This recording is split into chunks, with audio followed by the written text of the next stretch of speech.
coisa interessante de homicídio e de feminicídio, Igor, o policial quando vai atender, tanto o policial militar como o policial civil, você não conhece a vítima, você não sabe o nome dela, você não sabe o que ela faz, você não sabe nada. E você tem a função de esclarecer um crime que você não sabe absolutamente nada. Você está entrando numa casa pela primeira vez. E cena do crime, você tem que observar com muita cuidado.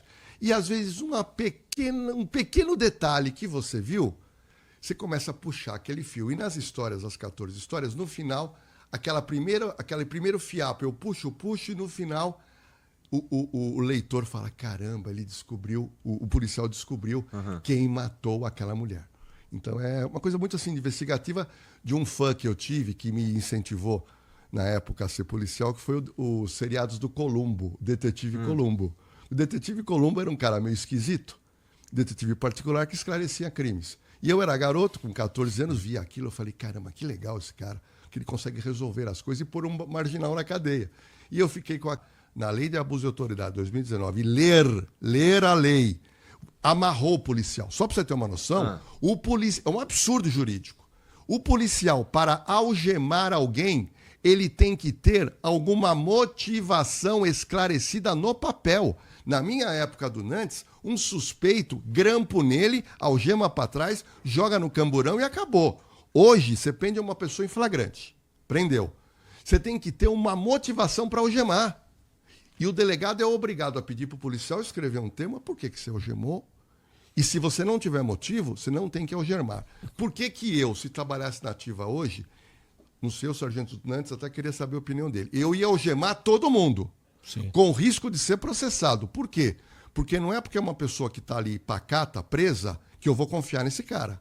Eu não confio em nunca confiei em preso. Preso, para mim, sempre foi algemado para trás e com as mãos espalmadas para o lado. O policial que algema o cara na frente aqui, corre isso. O cara te avança. Te dá uma gravata com a própria... Se você algemar por trás aqui, assim, fica fácil para ele passar e te atacar. Entendi. Então, o ideal é algemar por trás, apertar e você espalmar as mãos para fora. Hoje em dia, os policiais não fazem isso com medo da lei de abuso de autoridade. Então, é uma filigrana jurídica. Ficou bom para quem? Ficou bom para os advogados. Para o advogado e para o bandido. Né? E para o bandido. Porque hoje... E é bem isso mesmo. Principalmente nos últimos anos que eu trabalhei na polícia, atuando, nas prisões a gente sempre procurava escrever muito bem, fundamentar muito bem no boletim de ocorrência o porquê do algemamento, pedir para que fosse inserido também no boletim de ocorrência da Polícia Civil, para que fosse inserida a fundamentação por que estava algemado preso, porque senão tínhamos problema. A chance era grande de ter problema. Eu queria lembrar de uma estratégia que a polícia militar usava. Isso é meio esquisito. Mas, meu irmão, se você não fizer isso, você responde um abuso fácil, você responde uma ação. E para o advogado reverter, reverter e conseguir inverter toda a situação, conseguir anular as provas, inclusive. Então, hoje o policial ele tem que estudar muito as leis que estão em vigor. Justamente, tem que ser um jurista policial, porque senão ele tem problemas jurídicos. Pegou isso, mas tinha um crime muito curioso que acabou no Código Penal, que é o crime de vadiagem. O crime de vadiagem é o seguinte, o crime do vadio. Quem que é o vadio? É aquele cara que fica na madrugada sem fazer porra nenhuma. E que a polícia sabe que ele está aprontando, mas não tem o que fazer com ele. O que a polícia militar fazia, e os delegados de plantão aceitavam, era o chamado detido para averiguação. Você lembra disso, né? A viatura chegava lotada, abria o camburão, descia 20, tudo algemado. Aí, delegado, detido para averiguação. A gente já sabia, porque isso limpava a cidade. Tirava os caras daqueles pontos e trazia. Você punha na delegacia, chamava lá o agente de telecomunicações, que puxava a capivara, que é o DVC, e a gente ficava puxando o DVC dessa turma. Sempre tinha um procurado. Sempre no pacote. Mas tudo bem. E aí o que o delegado fazia? Tudo bem, procurado, BO, vai para cadeia. O resto tá lá. Mandava os PMs embora e a gente dava um chá de banco. Tava aguardando o retorno, né, doutor? Da pesquisa. Ficava lá 4 horas, 5 horas. 6 da manhã, pode ir embora. Não tinha mais ônibus, eles voltavam. Isso limpava as ruas. Passado e foi sancionado agora no início do ano. Eu propus uma lei do Vizinhança Solidária do município de São Paulo. e o prefeito Ricardo Nunes sancionou agora.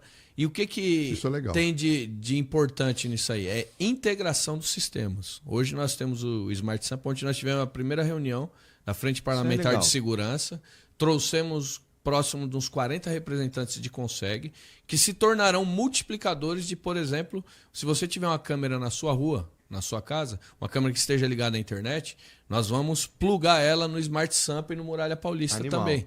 Então, ou seja, a ideia é mapear a cidade inteira, deixar a cidade inteira plugada pro vagabundo, meu. Ele não vai conseguir nem sair de casa, porque se o vizinho tiver câmera plugada, ele não vai conseguir cometer crime nos bairros. Não, vai estar em alerta total. E, Igor, o detido para averiguação... Isso tá para rolar? Isso aí já está rodando. Tá quase pronto. Já está rodando.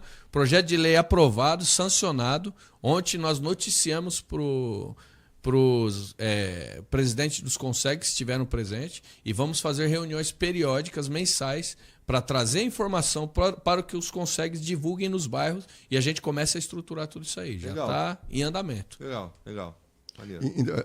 Na época que a gente faz, que tinha que assinar aí, pode usar a minha, me dá que eu assino. Fechou.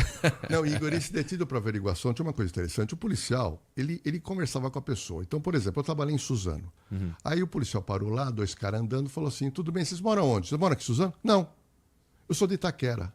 Pô, mas você é de Itaquera, você está aqui em Suzano fazendo o quê? Não, o cara não sabe o que falar. Entendi. Ele não explica. Então, esse cara era o chamado detido para averiguação. Então, é uma coisa importante. Você fazia um BO e você cadastrava ele. Porque um BO você tem que pôr os dados, punha tudo lá. Na época não tinha celular para você tirar uma foto. Mas você tinha um registro ali. E isso realmente hoje acabou. O Vizinhança Solidária do meu bairro, muita gente posta, olha, esses 2 andando de bicicleta aqui. Então era o tipo do caso para o policial abordar. Se o policial, eventualmente, a pessoa não é dali, bom, vamos para a delegacia para averiguação, faz um BO. Porque você tinha uma pressão no vagabundo. Hoje ele só vai ser levado para a delegacia, ser preso em flagrante ou mandado de prisão contra ele. E nem assim ele fica, né? E se nós tivéssemos ainda esse recurso, seria muito bom hoje, aliado à tecnologia, você faz uma captura de imagem, captura das características. Então, futuramente, se ocorrer um roubo naquela região, já tendo os dados, até para fazer reconhecimento do local, seria importante. Só que, infelizmente, como o doutor bem disse, infelizmente, dispositivos que eram interessantes para o trabalho policial hoje vêm cada vez mais sendo suprimidos. Bom, Paulo, eu liguei por meia-noite. Como meia-noite é polícia, é a polícia dos Estados Unidos. E eu falei, está tendo aqui uma polêmica muito grande em relação às câmeras policiais. Ele falou, mas por quê? Eu falei, porque o policial se sente constrangido, que atrapalha o trabalho. Ele falou, espera um pouquinho. Aqui nos Estados Unidos isso tem mais de 20 anos. E aquilo o policial aceita e a sociedade aceita. Então lá, tudo que começa, a resistência. Essa resistência, com o tempo, ela vai sendo minimizada e depois ela é aceita. Então, isso vem dos Estados Unidos como de outros países. O fator muito positivo é a prova que você faz para ser apresentada contra um criminoso. E outro detalhe, o Nantes sabe muito bem disso, as pessoas desacatam muito o policial. As pessoas distratam muito o policial. E com a câmera, muita gente se inibe de falar. Inibe. Esse é ponto positivo. Muita gente se inibe. Porque imagina, você começa a desacatar, o policial aciona, quando ele vê a luz estralando, vê que está gravando, o cara... Segura a onda. Ele segura a onda. Isso, de fato, é um fator positivo da câmera. Olha, teve uma ocorrência, Igor. Que viagem. Eu acho uma viagem, cara. Efeito psicológico. Teve uma ocorrência que a gente gravou no meu programa, na Operação de Risco. Foi uma ocorrência muito triste. Eu não distrato. Ou por medo ou por respeito. Eu não distrato. Não, Os dois estão ligados. Não, um batalhão de choque entrou na favela do Paraisópolis. Uma grande operação, isso foi ano passado, tá? Então entrou muita gente e eles trocaram tiro com a PM. Então houve troca de tiro, os policiais todos com baricã e um tenente que estava abrigado, fazendo disparo de fuzil contra fuzil. E em dado momento, este tenente, ele leva um tiro de fuzil, acho que o sargento ficou sabendo, foi na no antebraço. Tá? Esse criminoso que atirou também foi acertado, foi socorrido e não morreu.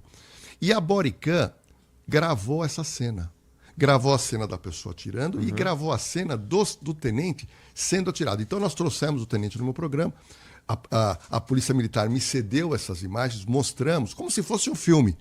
mas é um filme da vida real. Tá? Então a câmera, nessas situações, ela te ajuda a fazer prova contra o criminoso. Entendi. Então há situações que ela ela tem situações benéficas. Sim. O que muitas vezes, que aí entra no ponto de vista prático, principalmente meu, é algumas análises que eu faço da distorção do uso da câmera. O senhor citou muito bem, foi muito feliz, que foi algo importado, foi algo trazido dos Estados Unidos. Lá nos Estados Unidos, você sabia que é proibido utilizar como prova contra o policial a câmera? As imagens? Não sabia. E aí eu explico por quê.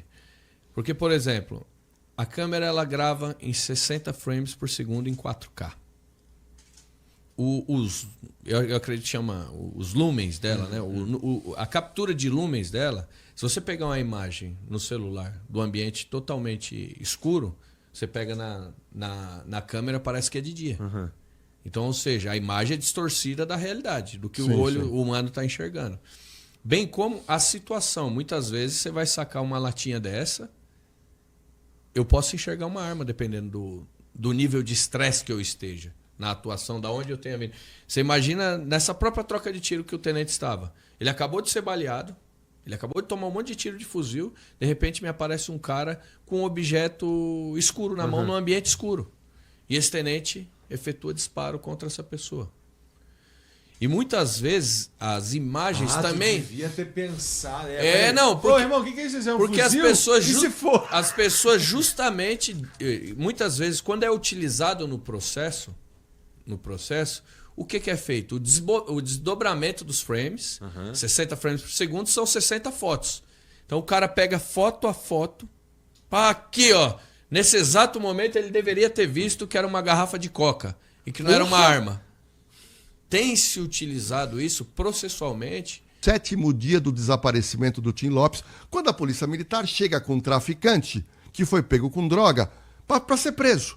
Falou, Daniel, como tá aqui, ó, pegamos esse cara aqui em flagrante. Beleza. Ele começa a conversar, vocês pegaram ele aonde? Vila Cruzeiro. Pô, Vila Cruzeiro ele já lembra do Tim Lopes. Ele chega, ele pega esse rapaz, leva para uma sala e fala, você é da Vila Cruzeiro? Ele falou, sou. Ele falou, o que aconteceu com o Tim Lopes? O cara olhou para ele e falou assim, mas por que eu vou falar para você? Eu tô preso, filho. Pô, você tá me tirando? Ele falou, não, mas você sabe o que aconteceu com ele? Eu falei, olha, vou ser muito sincero com o senhor. Eu não sei. Mas se eu bater papo com 3, 4 pessoas, eu vou descobrir quem é. E aí, olha a situação que tá a polícia. Ele, policial com uns 35, 40 anos, ele pegou e falou o seguinte, se eu te soltar, você me fala o que fizeram com ele?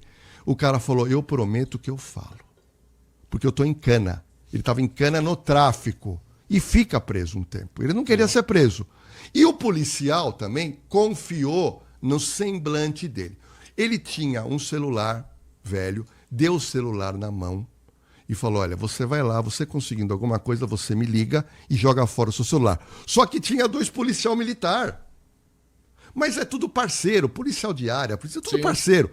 Ele chamou os 2 PM e falou, olha, o cara pode ser que ele me ajude a resolver o caso do Tim Lopes. Os polícias entenderam, porque era um crime menor para você resolver um crime maior. Daqui a pouco eu pego esse cara de novo. Você entendeu? E tem até uma justificativa legal quando você faz isso, doutor. Você ainda pode, mas infelizmente não é bem interpretado. Não poderia ser bem interpretado se estivesse sendo gravado. Isso aí não, mas se tivesse gravado, não teria. Estou entendendo. Então o que aconteceu? Esse cara soltou o traficante, que era do Comando Vermelho. E esse cara, ele falou, eu vou cumprir minha palavra, porque no Rio o bicho estrala. Ele falou, eu vou cumprir. Bom, deu 70 horas, toca o telefone do Daniel Gomes. Falou, olha, o negócio é o seguinte, pega papel aí. Contou tudo o que aconteceu. Ele falou, olha, ele foi tirado da Vila Cruzeiro, foi levado para outro lugar, foi levado... O local onde queimaram ele no forno de micro-ondas e os restos, as cinzas estão em tal lugar. E ele falou, pega a caneta. Igor, o cara fez um mapa. Falou, você vai subir o morro tal, você vira na 3ª árvore. E eu fiz um X. O Daniel Gomes pega tudo aquilo, junta a polícia, vai e chega nesse lugar como se fosse o mapa do tesouro. E chegando lá, ele encontra debaixo da pedra uma série de cinzas. Só que nessas cinzas tinha um pequenino pedacinho de uma costela, aonde se podia fazer o exame de DNA. E junto tinha um pedacinho da câmera, da microcâmera da Rede Globo que estava com ele. Foi feito o exame de DNA. O que aconteceu? Era o Tim Lopes. Ele deu o nome de todos que participaram e todos foram presos. Por que eu contei essa história? Primeiro, por que o Daniel Gomes me contou essa história? Eu fui para o Rio para ele me contar. Porque ele falou para mim, ele já está com 72 anos na ativa. Sim. E o crime que ele cometeu está prescrito. Aí sim, pô, entendi. Corajoso, porque eu falei para ele, você está me dando essa exclusividade e você está contando uma história da Polícia Civil do Rio de Janeiro. Porque ninguém sabia como que esclareceram a morte do Tim Lopes. Foi o Daniel Gomes cometendo, entre aspas, um crime. E o que o sargento falou, eu só quero complementar isso, o policial antigamente fazia troca. É verdade, é mentira? Troca da cana. Fazia troca da cana. Você tem uma cana pequena, você fala, me entrega a casa-bomba, me entrega o traficante. O cara, às vezes, entrega. Às vezes, você pode até confiar e dar com o burro. Hoje, com a câmera, acabou a troca. Então, se você falar para mim o grande prejuízo, além desse que o Nantes fala, que uma má interpretação da imagem, essa troca que você vê em todo filme americano, que o policial troca, isso acabou com a câmera. Então você deixa de esclarecer um crime mais... O Maníaco do Parque, que é uma pessoa que matou várias meninas lá no Parque do Estado, ele está para sair, ok? E aí a gente recebeu uma informação ano passado que no começo eu não acreditei, que foi informação que ele havia arrancado todos os dentes, que ele seria um homem desdentado. Eu não acreditei inicialmente, fui confirmar e vi que ele era um homem desdentado. Ele arrancou todos os dentes da boca e qual foi a... Enquanto estava preso? Está preso lá. Então o que aconteceu? Como é que ele arrancou? Ele usou uma metodologia antiga do pessoal que morava no interior que não tinha dentista, que você pegar um fio, amarrar no dente e puxar. O dente já estava meio mole, eles puxam. E ele, de uma hora para outra, como ele costura a bola, ele tem esse fio, ele arrancou, ele amarrou em dente por dente e foi puxando. E hoje ele é um homem desdentado. É um homem desdentado. Coisa de maluco, né, cara? Por que tu vai arrancar teus dentes? Então, quando eu recebo... O cara gosta de comer? O cara gosta de comer só sopa. Ele só gosta de sopa. Ó, cansei desses caras trazendo bife Eu pra acredito que o doutor tem uma explicação Não, boa então, pra essa o criminoso, ele nunca faz nada de graça. Então, veja bem, ele está com uma esperança que ele vai sair. Ele já declarou que ele se recuperou, que ele quer sair e que ele casou na cadeia. Ele recebeu milhares de cartas, uma mulher do sul do país foi lá e insistiu muito com ele, e eles são casados no papel lá por procuração. Ela nunca pôde ter visita íntima. Ela tem 60 anos e ele hoje tem 58. Bom, vamos lá. Você está entendendo o que ele falou? Que ele recebeu milhares de cartas? Milhares. Cara, isso é muita viagem, né, Muita. cara? Milhares. E aí... Isso que ele é publicamente broxa, né, meu irmão? Exatamente. Imagina se ele fosse... Porra. Mas eu tive um raciocínio, conversando assim com alguns psicólogos e psiquiatras, eu queria até saber a opinião de vocês, para ver se faz sentido a minha conclusão, que pode ser que não tenha nada a ver. Mas vai. Eu trouxe uma foto que é essa aqui. Tá? O que é essa foto? Quando começou as investigações do Maníaco do Parque e foi encontrado o primeiro e o segundo corpo, o delegado percebeu que havia mordidas nas partes íntimas das mulheres. E aí o delegado queria fazer uma comparação se era o maníaco, porque o maníaco negou no início do crime. E eles fizeram o quê? O delegado pediu para um dentista fazer esses moldes da arcada dentária do Maníaco do Parque e fazer uma comparação com as mordidas nos corpos das vítimas, porque todos os corpos das vítimas tinham mordidas. E aí, num dos depoimentos dele, na hora de ser interrogado, ele confessa, eu sou canibal. E aí, o que nós descobrimos? Que ele era broxa. Ele tinha a chamada fimose tipo 2, ele não conseguia ter ereção. Ele teve uma namorada, uma morena de estatura média, cabelinho até aqui, nem magra, nem gorda, pele bem branquinha e cabelo até... E essa mulher que ele foi apaixonado, separa dele. Dizem as más línguas que separou porque ele não tinha ereção. Naquele momento, ele vai morar com uma transexual. E essa transexual, ele mora 1 ano. Até ele não tinha matado ninguém. Essa transexual, a gente lá na cena do crime conseguimos um depoimento dela. Ela fala, ele foi bom marido, ele era trabalhador, cuidava bem de mim. Aí a pergunta, mas ele tinha algum problema? Tinha, ele não tinha ereção. E eu era ativa com ele. Ela fala isso. Por que terminou o relacionamento? Por causa disso. Porque ela não conseguia ela ter satisfação. Só ele tinha. Ou seja, ele era broxa. Ele não queria violentar as mulheres. Ele queria matar as mulheres. Com a mão, garganta. Depois de matar, Igor, ele mordia as partes íntimas e voltava para casa. No dia seguinte, ele pegava a moto, voltava no mesmo local, mordia de novo, voltava para casa. No terceiro dia, ele voltava no local, mordia de novo, até o corpo começar a cheirar. Começou a cheirar, ele para. Ele estava saciado naquele momento. Passava um período, voltava a vontade de matar. Matar quem? Matar uma mulher com as características da namorada. O laudo psiquiátrico constatou que ele tinha raiva das mulheres. Mas não era de qualquer mulher. Era desse tipo de mulher. Todas são muito parecidas. Que possuem as características da ex. Eu consegui a foto das 7, coloquei uma de cada lado. Você vê, você fala, meu, que maluquice. Outro detalhe que o delegado na época perguntou, como é que você escolhia as vítimas sem contar as características físicas? E aqui vai uma dica de segurança para todo mundo que está nos vendo, porque é uma dica de segurança mesmo. E ele, que é um cara de inteligência para o mal, ele falou o seguinte, eu identificava no metrô uma menina com as características que eu gostava, mas eu só abordava se eu percebesse que o olhar era triste, que ela estava um pouco inclinada para frente e os ombros para baixo. Isso denota na leitura corporal que é uma pessoa que está deprimida, que está abatida. Ele está vulnerável. Né? Está vulnerável. Então ele chegava com uma câmera na mão, falava, nossa, você é uma menina muito bonita de expressão, você pode ganhar dinheiro. Ele ficava elogiando uma menina que estava para baixo. Sim. E aí ela melhorava o astral, conseguia fazer ela subir na moto, falou, quer tirar umas fotos? Eu faço o book, eu vou atrás de prováveis fotos e depois você me dá um lucrinho. A menina acreditava. Só que ela ia para lá, ele não a violentava e ele fazia o quê? Ele mordia. Bom, conclusão que a gente teve conversando até com o Dr. Guido Palomba.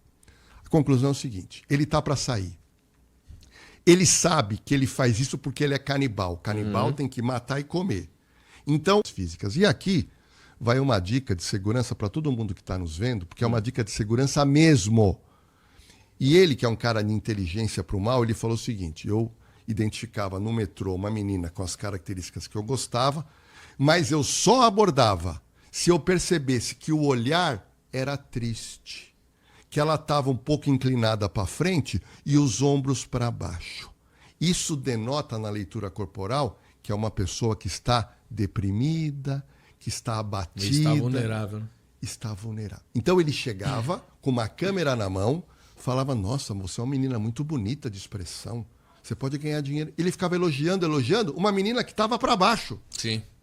E aí ela melhorava o astral, conseguia fazer ela subir na moto, falou, quer tirar umas fotos? Eu faço o book, eu vou atrás de prováveis fotos e depois você me dá um lucrinho.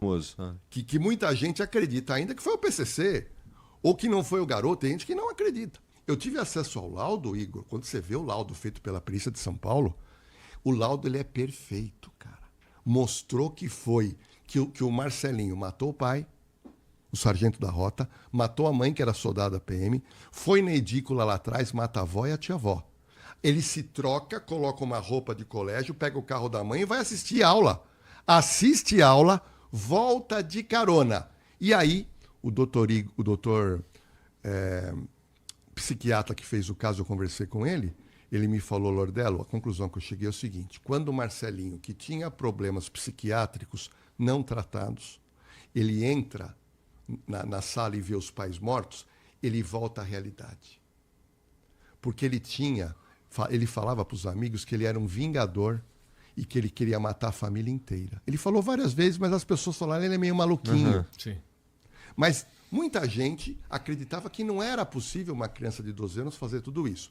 Mas quando você pega o laudo E o laudo, ele é muito curioso e vai ser feito agora no caso da Gisele, para que não haja dúvida, pelo seguinte. Eu trouxe essa cabeça aqui para te fazer uma demonstração. A maioria dos suicídios, a pessoa, quando tem uma arma, é mais fácil, porque é muito fácil. Então, o suicida, quando a gente estuda na medicina legal, se a pessoa for destra, ela vai dar um tiro com a mão direita, mas ela vai dar um tiro aonde? Na maioria das vezes, na têmpora direita.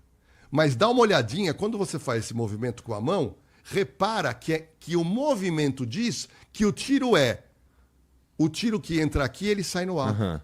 Porque é o movimento natural das mãos. Dificilmente é assim. Aqui. Você vai encostar. O suicídio é tiro encostado. Você encosta. A pessoa mira na têmpora dela. Se a pessoa for canhota, ela vai ter na têmpora esquerda. Bom, o que nós sabemos no caso da Gisele? Que o tiro foi encostado na têmpora direita. É claro que pode ser uma simulação feita pelo atirador. Só que se o atirador fez isso, ele tem que ter essa angulatura. Olha que interessante. No caso do Marcelo Pesseguini, o que o perito fez? O perito tinha a altura do Marcelinho. Então você imagina, ele está de pé. Ele calculou o orifício de entrada e tinha o orifício de saída. Igor, a perícia verificou onde bateu o projétil. E a perícia pôs a altura dele, totalmente, a trajetória bateu lá. Quando bateu o projétil levou um micro pedacinhos do cérebro. Resgatou aquilo lá, comparou o DNA dele e o perito cravou. Foi suicídio. E vem morar em São Paulo, homossexual. E ele, verificando os jardins que tinha muita riqueza, ele foi passear no parque à noite. Conhece ali a região, Nante? Conheço não. Não sei nem onde que é. Foi passear ali. Conhece? Não. Não? Sou aqui da Vila Prudente. É da Vila Prudente. Do Rio, né? Sou do Rio. Nem saí de casa. Vim pra cá, nem saí de casa. Deixa eu ver teu VPI, então. Rapidinho. Mas continuando. Mas, Igor, ele tá ali andando no parque. O que aconteceu? Para um carro bonito. Com um cara solteiro, meia idade. E faz o quê? Ele faz o quê? A pessoa pergunta, pô, você não quer fazer um programa? Foi do nada. Ele aceita, o cara levou para casa dele, ele faturou um dinheiro e voltou para casa dele. Ele falou, pô, eu posso levantar um dinheiro aqui. E ele começou a fazer isso, só que num determinado dia, ele teve vontade de matar esse cliente. Então eles começaram a beber, mas ele bebia menos e o cliente bebia mais na casa dele. Ele amarrou o cliente na cama, ele fazia isso com todos. Matava a facada, depois tomava um banho, fazia um jantar, roubava o cliente e ia embora. Então a polícia começa a verificar pontos de pessoas mortas em casa. Esse cara, Jorge, ele era um jovem adulto? Ele tinha quantos anos? Ele tinha 23, 24 anos. Entendi. Caraca. E esse cara, depois de uma série de mortes, aí um delegado fala, pera um pouquinho do DHPP, nós temos um serial killer. Mas a pergunta é, como encontrar numa época que não tinha câmera, não tinha nada? Tecnologia zero. E a vítima estava morta. Comunicação. A única coisa que o delegado fez foi procurar a imprensa e colocar, olha, o maníaco do Parque Trianon. Por sorte da polícia, olha que história fantástica. Um jovem estudante da USP sabia que lá tinha virado um pontinho de programa. Foi para lá. Foi para lá e fez um programa com o maníaco do Parque Trianon. Eles trocaram na época telefone, mas era telefone fixo. Como ele não voltou lá, o cara passou a ligar para ele e ameaçar. Pô, você não vai vir aqui, eu preciso de dinheiro. E começou a ameaçar, de uma maneira agressiva. Ele falou, porra, não vou nem atender mais esse telefone. Quando ele vê no jornal que tinha um maníaco, ele falou, é esse filho da mãe. Ele vai, procura o delegado. Por que ele foi? Porque ele era, naquela oportunidade, um homossexual que a família sabia. Então ele não teve medo. E ele quis prestar um apoio para a sociedade, porque ele viu os crimes. Ele foi lá e falou pro doutor, olha, esse cara aqui que vocês estão procurando, eu acho que é o cara que eu fiz programa. E aí o delegado falou, pelo amor de Deus, vamos armar uma casa para esse cara. E aí eles combinaram, ó, você vai ligar numa boa, você marca um encontro no Parque Trianon, vou colocar os policiais ali à paisana, e ele foi, e o maníaco do Parque Trianon foi preso. Você sabia que a parada gay é na Avenida Paulista por causa disso? A primeira manifestação em favor do público homossexual, se você fosse preso, Igor, você perderia a barba. Tá. Imediatamente. Cortaria o seu cabelo. Tá? O preso não pode ter barba, não pode ter cabelo. Por quê? Porque ele pode esconder uma gilete. Sim. Ok? Eu consigo prender uma caneta na minha barba. Olha lá. É, não. É Você a entendeu? prova, Então você tem que enquadrar Não o posso cara. ser preso, não vou ficar feio. Vai ficar careca e sem barba, meu irmão. Aí não, né? Outra coisa, você não pode entrar dentro do presídio com um sapato ou tênis que tenha cadarço. Você não pode ter cinto. Você não pode ter nada que dê uma oportunidade de alguém se matar. E quem que se mata na cadeia?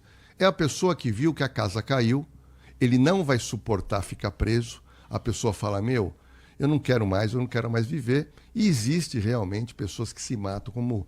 Se você der uma oportunidade, uma camisa, o cara inventa e ele acaba se matando. Não é tão fácil. Não, Você colocou uma coisa muito importante, porque nós tivemos no Brasil muitas décadas onde os homens que matavam mulheres eram absolvidos. Por quê? Porque eles alegavam que tinham agido em legítima defesa da honra. Havia uma passionalidade e isso absolvia. E absolvia, cara. O diferencial que mudou essa questão que acabou de matar por violenta emoção, porque antigamente você, se comprovasse uma violenta emoção, era uma justificativa para ser absolvido. Terminou quando? Quando Doc Street matou Ângela Diniz. Ali. Porque o Doc Street, que era um cara muito bem apessoado, a Ângela Diniz, uma das mulheres mais lindas do mundo, e numa briga que eles tiveram em Angra, ele dá os tiros nela, pega o carro e foge. E quando ele foi, na época, o machismo muito evidente, no primeiro julgamento, tinha um batalhão de mulheres pedindo a absolvição dele. A absolvição. E ele foi absolvido. Poxa, não tem a mulher mandando carta aí pro maníaco do parque? Pois é, aí, meu irmão. Né? E ele foi absolvido. Aí, no segundo julgamento, houve um movimento feminista. E aí ele foi condenado, e aí foi mudada a legislação, os políticos mudaram, dizendo, agora acabou legítima defesa da honra, acabou violenta emoção. Eu estava conversando com o Nantes, que é amigo antigo, quando a gente vê, a conversa vai embora. Mas eu falei com ele, e o Nantes tinha comentado comigo, essas pessoas são psicopatas. Algumas são. Mas o grande problema é que tem gente que não está preparado para ter relacionamento. Emocionalmente, a pessoa não tem preparo nenhum para se relacionar com alguém. Ela está tão mal sozinha, ela não está com boa autoestima, ela está deprimida, e ela procura alguém para sanar essa insatisfação. E aí ela começa a ver aquela pessoa como uma pessoa que tirou ela daquele buraco. E começa a ver que aquela pessoa importante é posse dele. E quando essa pessoa... Que agora está sendo instalado vários pontos de monitoramento nas rodovias, que é aquele pedágio ponto a ponto. Eu troquei de carro recente, peguei um carro novo, tava sem a tag, fui viajar, e aí passei alguns lugares que era aquele tipo de pedágio novo. E eu sei que você entra no site pedagiodigital.com, você entra lá, consulta a sua placa e verifica se tem as passagens, você vai lá e paga. Cara... E demora uns dias para cair isso aí. Então, vira e mexe, estou consultando a placa. Aí eu, pedágio.com no Google, tal. Cliquei no primeiro link que apareceu. Aí, quando eu consultei a placa, apareceu assim, ó. Pague agora, senão você vai ser multado imediatamente. Se você não pagar agora... Puta de uma pressão psicológica. Eu bati o olho, mano. Eu falei, peraí, não é assim para fazer uma multa, mano. Aí, aquela é alerta assim, ó, você vai ser multado, artigo tal, tantas passagens. Falei, mano, não passei nessa rodovia. Aí tal, e o valor para eu pagar? Tava lá R$40, R$39. O que a maioria das pessoas vão fazer? Vai pagar os R$40. Porque R$40, irmão. Só que você imagina 1.000 pessoas pagando num dia. E acontece, tá? Então, assim, aí eu fiz uma análise rápida ali e tal. Eu falei, não, deixa eu voltar aqui. Peraí, fui lá, você clica lá na página para editar e tava lá aquelas páginas com o nome tudo esquisito. Não era o site oficial. Só que a página, o site... Igualzinho. Idêntico do pedágio digital. Então, isso aí provavelmente é uma molecada. Eu já meti uma denúncia lá na hora. Só que o que acontece? São tantos golpes na internet, nós temos uma delegacia. Eu chamo de Código de Segurança da Família. O que é isso? Hoje, agora com o IA, é muito fácil alguém ligar, alguém mandar uma mensagem ou aparecer para alguém do seu familiar dizendo que é você, ou eles estão alegando que você está sendo mantido sequestrado, com a sua voz, essa coisa toda. Como é que você vai saber se é golpe ou não? E na hora do momento de pressão emocional é muito difícil. Então, tudo isso se resolve com o Código de Segurança Familiar. Você junta a sua família e vocês vão criar uma palavra ou uma frase. Por exemplo, o nome do seu primeiro cachorro. Uma pergunta e uma resposta. Esse é o Código de Segurança Familiar. Então, qualquer pessoa que te ligue, te ameaçando que um familiar está sequestrado ou que está rendido, você mantenha a calma e fala, olha, tudo bem, eu pago, eu só preciso que você fale com ela e pergunte para ela qual é o Código de Segurança Familiar. Nesse momento, ele sabe que não existe porque é falso, ele vai começar a te xingar, eu vou matar, pô, mata agora! E tudo isso você vai ter certeza que é golpe. Porque se você não tiver esse truque, você acaba entrando, a sua mente fica tão preocupada que o seu parente vai morrer, e você pega Entrega. E faz... E o estelionatário. Sovereign Cortex. Biohack your mind. Unleash peak performance.